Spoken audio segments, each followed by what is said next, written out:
The biggest thing which in my mind is a challenge we need to tackle in order for this reality to come to bear is trust, right? And certainly there's a lot more than we can do than we are willing to allow because of what we stand for: data, privacy, ethical AI. And the trust problem is not a small problem by any means. It's, are you willing to give unfettered access to an agent to all of your information and be comfortable that it'll do the things that you'd expect it to? That, I think, is the question.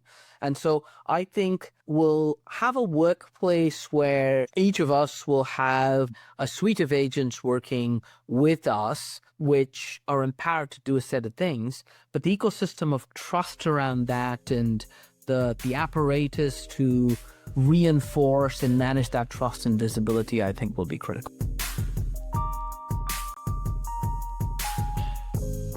Hi, I'm Boaz, founder and CEO of Augmented AI Labs, and I'm excited that you're tuning in to the Shift AI podcast, a show that explores what it takes to thrive and adapt to the changing workplace in the digital age of remote work and AI.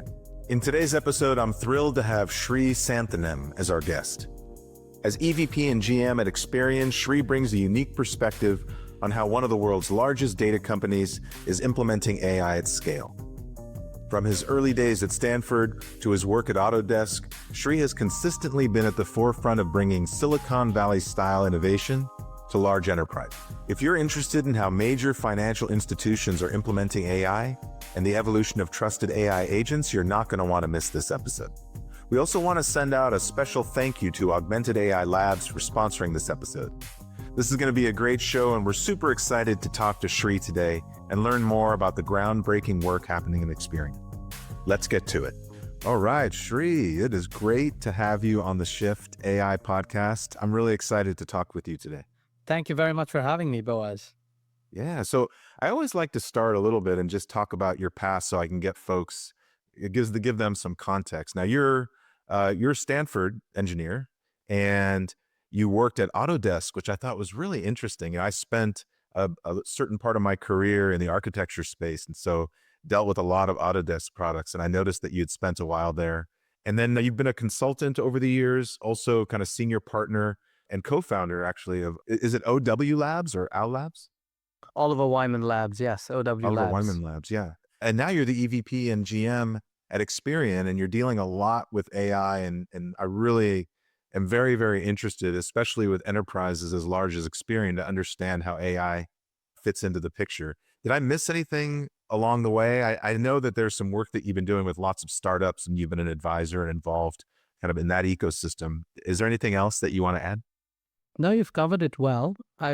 Probably the only overarching theme I'd say is I've tried to stay close to my engineering roots, and a lot of my journey has been bringing Silicon Valley style tech, AI, and analytics, if you will, to large companies. Started with retailers and then expanded more broadly to other industries, including financial institutions and health. And that's the journey that's brought me to Experian as well. And I've been at Experian for the past 5 years.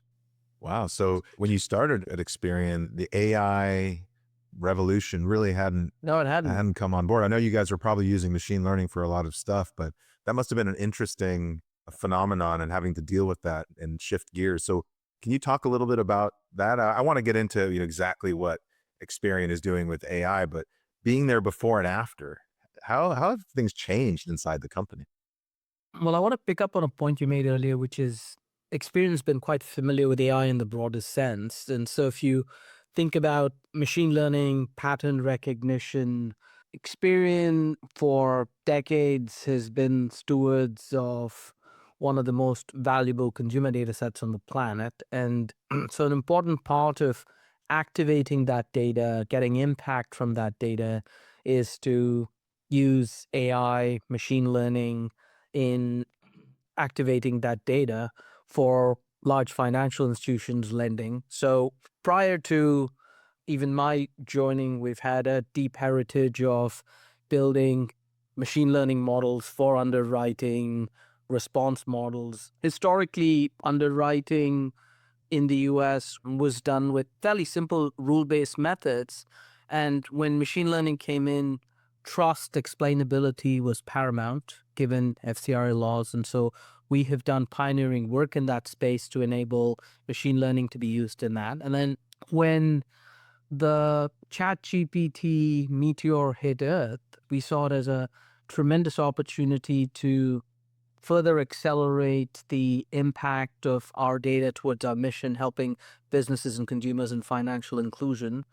Broadly, the way we've thought about generative AI is we've looked at a bifurcated approach. We've got products and productivity, and our agenda is focused on innovating with products which are customer facing, so B2B and B2C, driving internal productivity.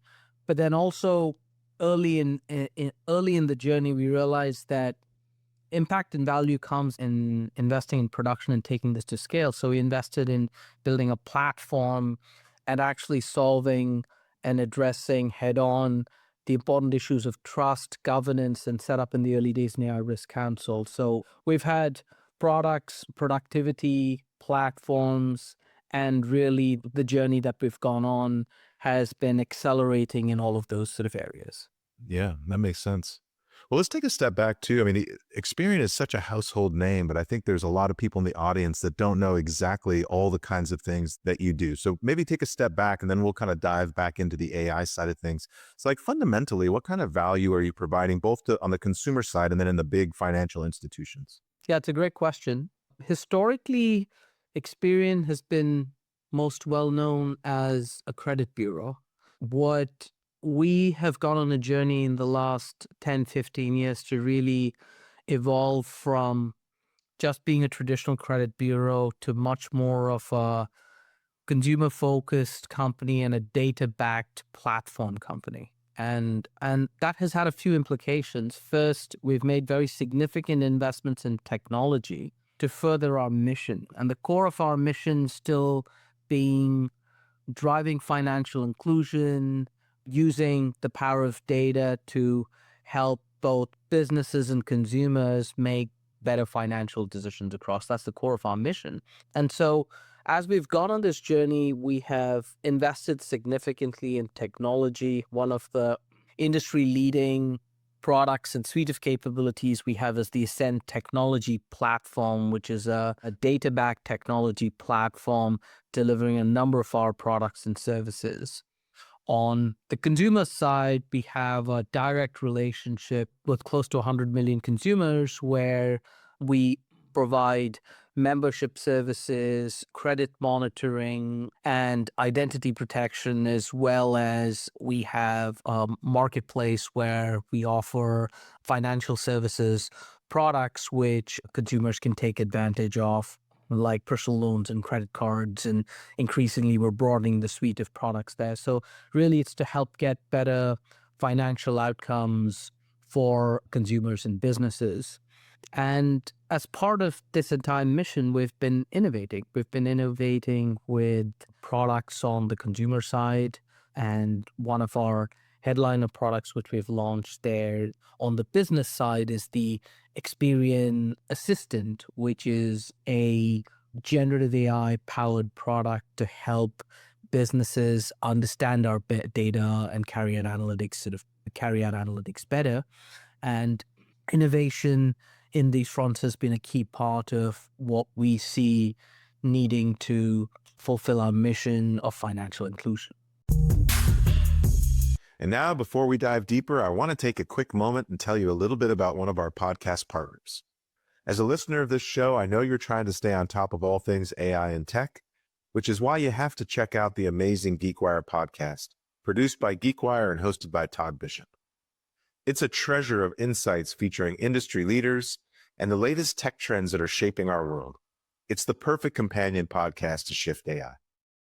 GeekWire Podcast is where technology meets curiosity and covers the world of technology, startups, and geek culture. Expand your tech horizons and join the conversation. Tune into the GeekWire Podcast today, a perfect complement to our own discussions here. Don't miss out. Follow the GeekWire Podcast on Apple Podcasts, Spotify, or your favorite listening app. Now back to the episode. Let's talk about that a little bit. There's a couple things you said were interesting. One was the consumer facing, the product facing, and the productivity facing. I like that, those two terms, kind of product and productivity. I do want to talk about the internal folks and how what you're seeing inside the company. But first, let's talk about product. One of the things that we've been working on a lot with financial institutions is we call it self-serve analytics, where you have a huge data set and Yep. you have people in the business that want to use natural language to get closer to that data.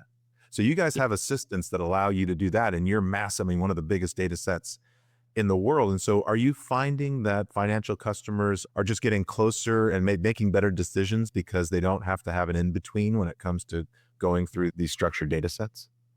Absolutely. And I think the problem that you're describing is actually a very big, broad one. And from my vantage point, I see a number of companies going after that sort of broad problem in a few different ways. We have a particular niche of that problem, which we think is relevant to our customers. And to give you a bit of context on that, we have consumer data which over all the top financial institutions in the country use.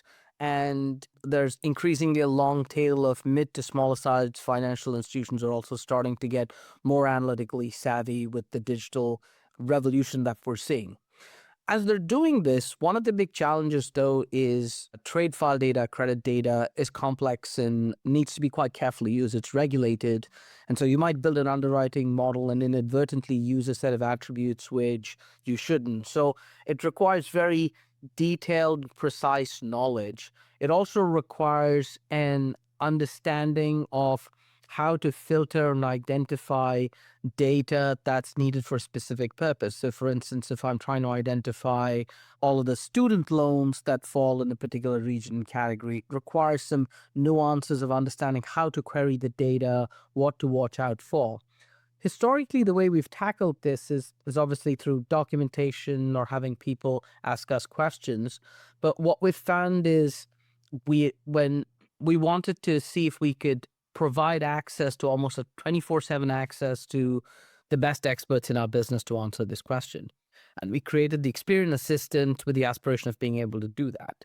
And so what the Experian Assistant does is it uses an agentic workflow, but fundamentally combination of RAG, and over time we expect to introduce some fine tuning as well. But it's a set of agents which have a deep understanding of our contextual data. We've given it knowledge on not just the basics of what field stands for and the metadata, but also nuances of how it should be used.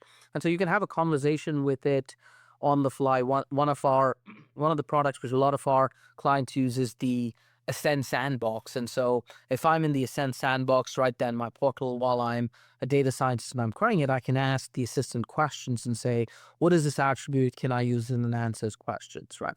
And we think that's an important and unique problem because it actually is in a way amplifying our expertise and the precise knowledge of data in a regulated industry rather than there's certainly a portion of that problem, which I would say is democratizing analytics, which is, hey, I don't know how to write code, or I might write a query which is harder, and can I just speak in natural language and get that? Certainly, we're seeing a portion of it, but actually for us, the big and more acute problem that we're trying to solve was even for a data scientist who knows exactly what they're doing, the specialized knowledge around our data. And then the second problem associated with it is our data is very significant and enormous. And even when you have powerful compute thrown at it, how you go about interrogating that data is nuanced. And so the assistant helps you understand.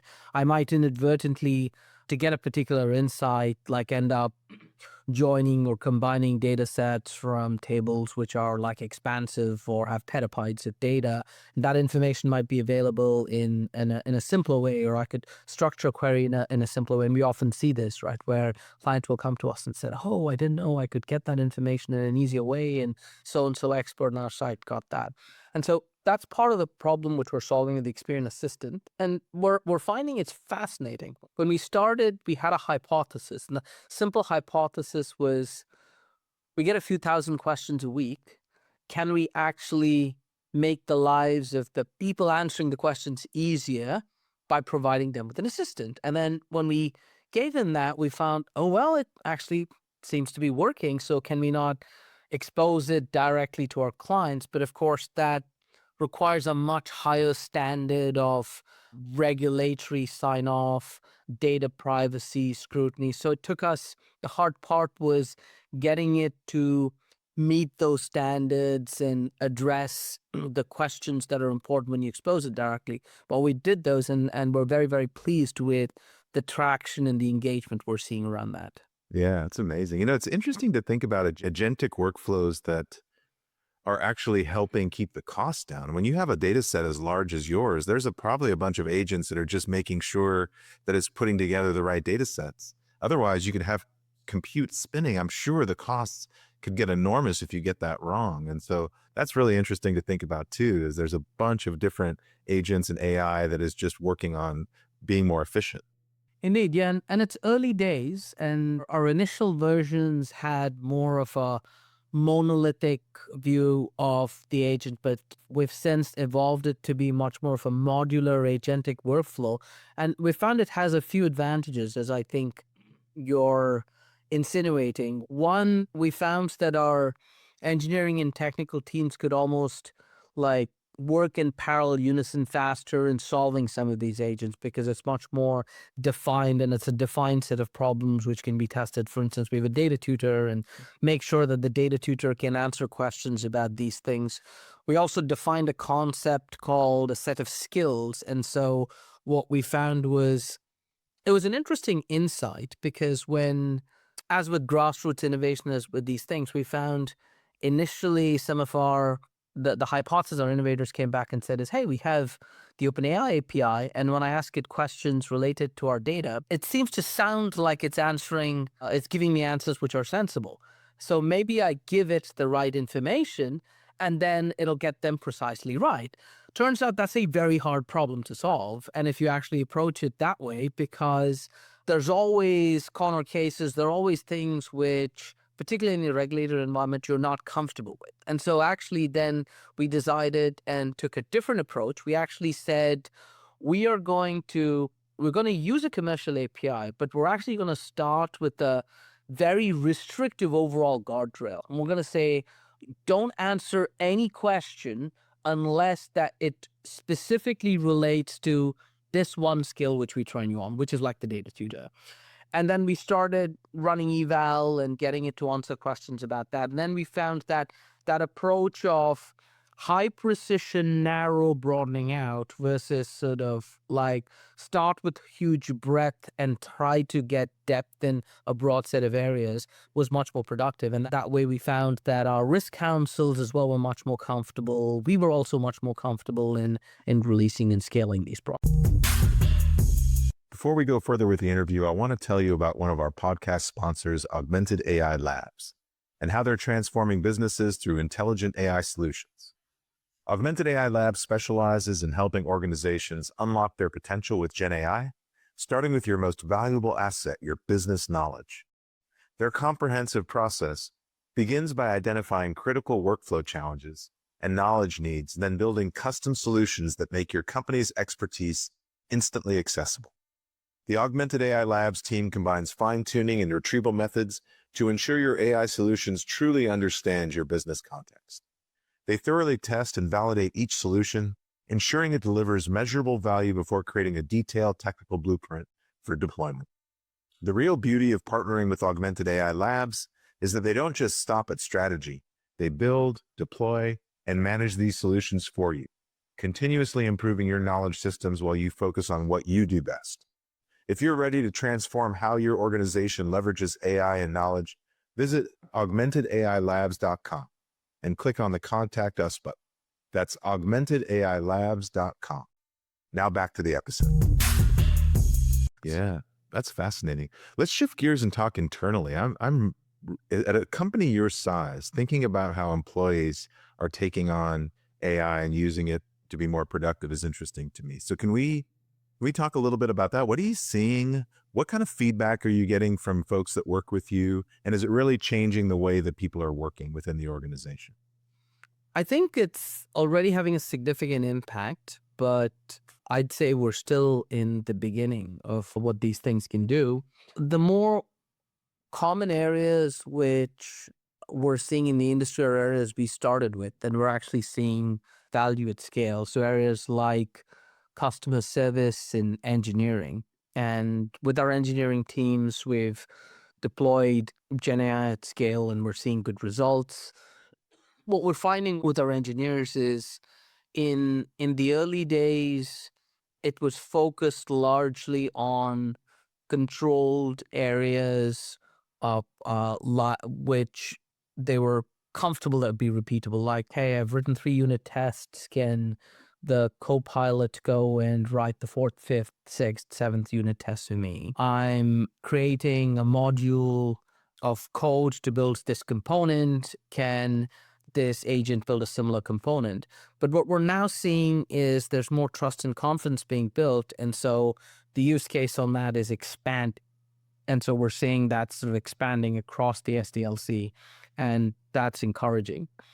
We also have customer service agents and inbound calls, which we receive at volume and scale. And what we're finding using Gen AI to augment how agents receive information and answer calls, it's an important area and source of value. So we're starting to see a fair bit of success there as well. The inward version of the Experian Assistant, we're also seeing in how we carry out analytics and use data, particularly in financial services. We're pioneering some of the work in this space. And that, in many ways, the Experian Assistant is a productized version of a very successful productivity tool, which we started sort of pioneering. And the story on this is interesting. We started in the early days, like many companies, saying, hey, can we use ChatGPT Enterprise or something similar? And then what our data scientists found said, hey, like it seems like it can do a decent job in code conversion and answering questions of our data, and it seems to be doing a decent job in explaining code. And that expansion internally in a safe way resulted in us saying, hey, we probably need to build something bespoke for us, which understands our data and can do this better. And so we experimented both with fine-tuning models as well as creating our own set of agents. And so the Experian Assistant was born. So data science analytics is an important area as well. And we're also seeing it being useful for everyday productivity, things like marketing copy and others. So across a lot of the areas you'd expect, our big challenge was ensuring that we provided all of this in a safe, responsible, and regulated environment. For us, like data privacy is paramount. And so a big part of the challenges were actually creating the ecosystem, creating the structure, and it required a fair number of technology investments for us to be able to do that. Yeah, that's interesting. I think I read somewhere that you guys, the cloud service that you built this on was AWS, but you've experimented with lots of different models within that stack. Is that right? What are the challenges around some of the deployment? In terms of the cloud stack, yes, AWS is certainly one of the services that we've used. But in the early days, there was this broader question on to tune or not to tune, and also the question on which foundational models to use. In my view, what's since happened is the cost of foundational models has also dropped significantly. And so I think it narrows and postpones the case for, I mean, eventually I do think that we're going to be operating in a world of a large number of small language models versus sort of one Lord of the Rings large language model, which solves it all. And increasingly you're seeing the ecosystem migrate towards that. So what we did was we built a platform which provided almost a menu of APIs, which allowed our developer community to decide which API was fit for purpose. So we have many, if not all, of the commercially available APIs available in our platform. The developers and the business leaders building that specific use case can make a choice. There's a decent degree of fungibility as well in that architecture, but we also are increasingly building up a suite of open source sort of fine-tuned models for specific purposes. The advantages we're finding in that approach is obviously the small language and fine-tuned models are much more specialized, and for certain use cases they can provide both a cost advantage as well as a simplicity, safety, and regulatory advantage. So there's a number of options that we believe providing will help us sort of get to where we need. We're recording this on February 6th, and so the last couple of weeks have been pretty crazy in the open source community. I wonder if your engineers, when they think about DeepSeek and the implications of really, really, really good open source models that are getting much, much cheaper, what's been the vibe within your engineering teams, and what are they saying about this phenomenon that has happened to us? We actually, our view on the DeepSeek phenomenon, if you will, once it's sort of settled, was it's actually a good thing for the consumers of like foundational models and applications, because it rattles the cage a bit more. It potentially reduces the cost of production, and it democratizes the environment sort of even more. So I think net of net, having ways to pre-train and carry out inference and host more sophisticated models, which are sort of open source at low cost, is a good thing, because I think it accelerates and democratizes innovation. Our philosophy with the menu of APIs has been like, we have a number of the open source models like running, which we're experimenting with as well, like Llama and others. And so DeepSeek's now available on AWS Bedrock, and we're certainly taking a look at that. Certainly, I'd say there's enough curiosity in looking at those. If I look at the application layer, though, right, I think we're the foundational model layer and the foundation models and their capabilities are probably leading sort of practical applications at scale by like 12 to 18 months at least. So if I look at the leading applications at scale which are driving value, they can or could have been built successfully with the language model APIs, which were able 6 to 9 months ago, which is great, right? So we're inventing sort of the future, right? So I think for us, an important part of the philosophy has been to stay abreast and close and test and manage the innovation. But one of the principles I keep like sharing with our team is, let's be cautious about walking through one-way doors, because because of the pace at which the innovation's going, I very much like for us to have a set of options available which are modular and which we can switch as our needs evolve. And so that's been our general principle as we've walked through this. Yeah, I like that flexibility. Well, I always like to end the show with the same question. And in 2 words, if you think about the future of work, the future of AI, what you know based on how close you are, what would those 2 words be? And then you can elaborate. Trusted agents. Trusted agents. I think that's Trusted agent. Okay. Yeah, tell me more. that's what I think we're looking at in the future. If I think about how work is evolving, and both for us internally as well as how we're helping our clients, it's clear that AI is on a progression to very significantly increase the impact of automation. We started off with a set of chatbots which could answer questions, and then that expanded to it can start to show you information in more creative ways than this language, and they can become multimodal. But now we're really starting to get to a world where they can do things for you and they can automate. And I think it's starting to create opportunity in areas of human machine interaction which haven't been reinvented for 30 years, right? Like if you look at the user interface, it's were invented in the 70s, 80s, 90s, when largely on the back of a problem that computers couldn't speak natural language, so we need a user interface, which is almost a common ground. So I think that's changing, and also you're having agents which can do things for you.